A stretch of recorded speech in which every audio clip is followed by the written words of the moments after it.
nkeka 25 n'uyu mudamu ndagara kuba byibuze amasakaramentu nari nayahawe pe ndetse no gukomezwa ariko yo gushingirwa ryari ryambangamiye hategereza kujyayo ariko nagera igihe nkacika intege ariko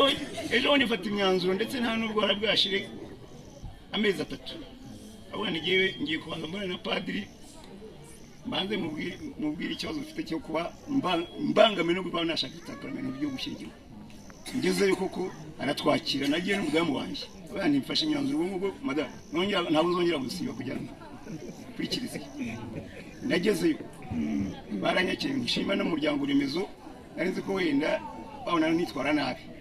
ariko noneho uyu munsi umuhigo nari nahize n'umudamu wanjye bimaze kubumwemerera shima Imana ko nawugezeho ngira mu nawe n'akantu akabazo gatoya abandi bajya guhazwa se ko bibujijwe ufite imizi natekereza se najya nkatura ariko nkataha bani Imana ifashe nanjye ntuze njye hamazwa nkuko abandi bahazwa noneho uyu munsi bikubitana nuko uyu munsi nubwo imvura yaguye ntabwo byashimije ariko nagize naye ndahazwa byongeye sibyo mubitana n'umunsi ntari buze kwibagirwa uyu munsi ni tariki 7 sakramenti ya 7